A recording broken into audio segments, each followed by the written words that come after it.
बिस्मिल्लाहिर्रहमानिर्रहीम। अस्सलाम वालेकुम जी बच्चों, क्या हाल है आपके। लो जी, चैप्टर नंबर 5 करने लगे हैं। इसमें भी उसी तरह से कम से कम 5 शार्ट क्वेश्चन आपके रेडी हो जाते हैं और एक लॉन्ग भी रेडी हो जाता है। तो बहुत इंपॉर्टेंट है। जैसे चैप्टर नंबर 1, 3 और ये 5, ये 3 अगर कर लेंगे, कम से कम ये 3 कर लें तो बहुत अच्छा पेपर अटैम्प्ट हो जाता है। तो 2 वीडियोस मैंने बना दी हुई हैं, तीसरी ये वाली है। तो कम से कम ये 3 वीडियोस जो हैं वो ज़रूर तैयार कर लें। उसके बाद एक्स्ट्रा टाइम होता है तो और चीज़ें भी रेडी करें, लेकिन ये लाजमी चीज़ें हैं। ओके बच्चों, तो शुरू करते हैं। पहला क्वेश्चन है, वायरस से पैदा होने वाली बीमारियों के नाम। तो वायरस से जनाब हो रहा है स्मॉल पॉक्स, पोलियो, इन्फ्लुएंजा, खसरा, एड्स, हाइपेटाइटिस। और वायरस आजकल ये जो हमारा आ रहा है, क्या इसको कहते हैं, कोविड-19 जो है, ये वाला भी है। तो इसमें वायरस ये भी चक्कर है।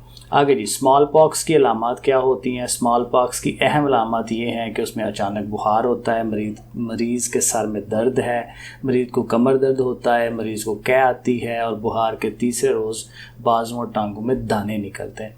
तो ये अलामात इसकी याद रखनी है। कोप्लेक्स स्पॉट से क्या मुराद है।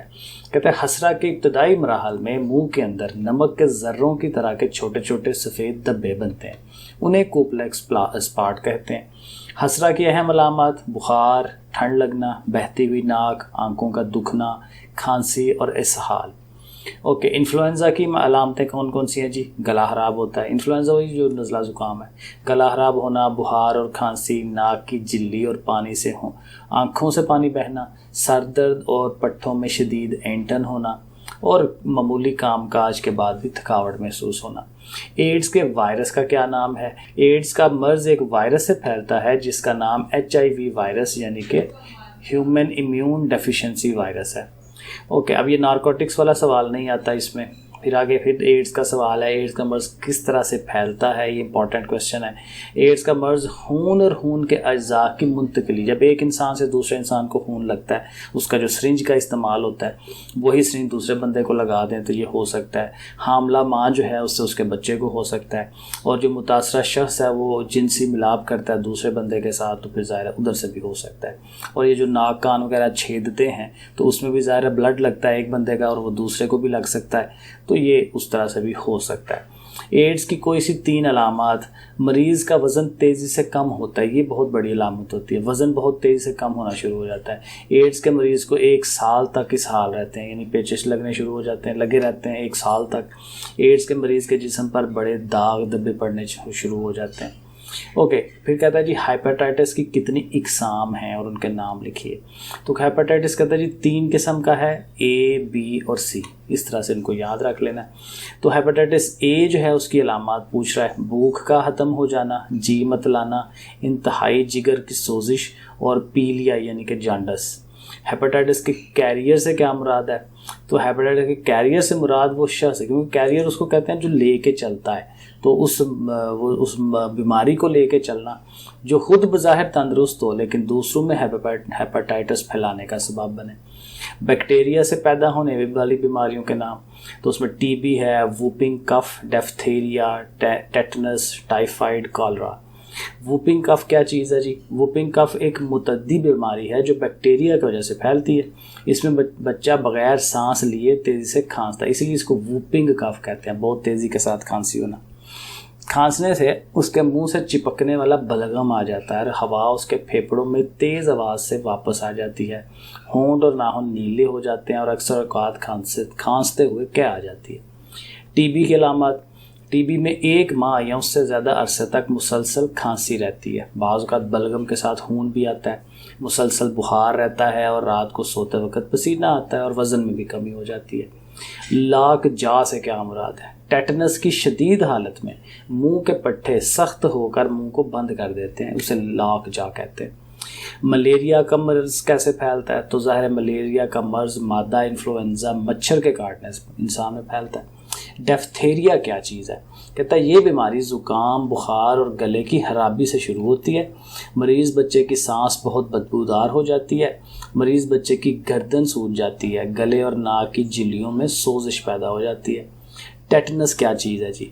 मरीज़ के जिस्म के पट्टे सख्त हो जाते हैं, मरीज़ का मुंह बंद हो जाता है, तकलीफ़ के शदीद दौरे पड़ते हैं, गर्दन और जिस्म के दूसरे हिस्से भी अकड़ जाते हैं। राउंड वर्म क्या है। ये 20 से 30 सेंटीमीटर लंबे, जैसे वो कहते हैं नहीं पेट में कीड़े पड़ गए, ये वो है। 30 सेंटीमीटर लंबे होते हैं, इनका रंग गुलाबी सफ़ेद होता है। कीड़े का नाम एस्केरस है। इस बीमारी में पेट दर्द, बेचैनी, बदहज़मी और कमज़ोरी और उल्टी की शिकायत और खांसी। जिंदा कीड़े पहाने से हारज होते हैं या उल्टी में से निकलते हैं। जरासीम किन किन ज़राए से फैल सकता है?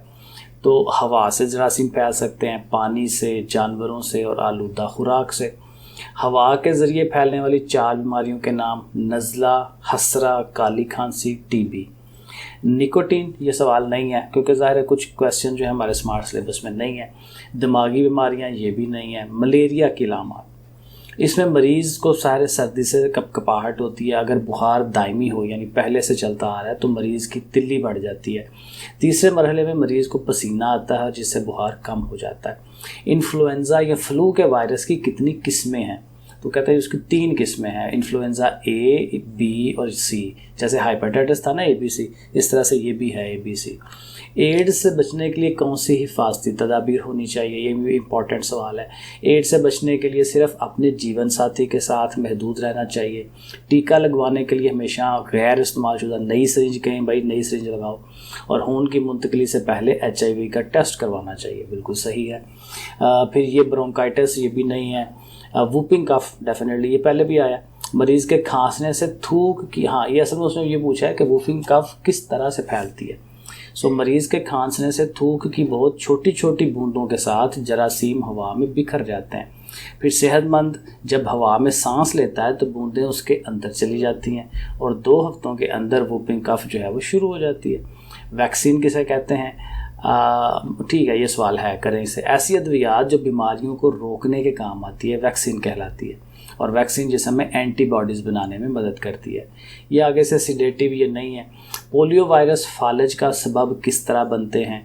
तो पोलियो वायरस मरीज़ के असबी निज़ाम, ये जो असाबी निज़ाम हमारा होता है, नर्वस सिस्टम, उस पर हमला करके नर्व सेल को तबाह कर देते हैं, उससे फालज हो जाता है। बच्चे को हसरे का टीका कब लगवाना चाहिए? तो बच्चे की उम्र 9 माह हो जाए तो हमेशा के लिए हसरे से बचाव के लिए हिफाजती टीका लगवा लेना चाहिए। टीबी से बचाव के लिए क्या हिफाजती इक़दाम हैं जी? अगर घर में किसी एक को टीबी का मर्ज़ हो तो बाकी तमाम अफराद का टीबी का टेस्ट करवाना चाहिए। बच्चों को टीबी का हिफाजती टीका लगवाएं। टीबी के मरीज़ को दूसरों से अलग रखें, उसकी इस्तेमाल की चीज़ें अलग कर दें। टीबी के मरीज़ को चाहिए कि खांसते वक्त मुंह पर रुमाल रख लें।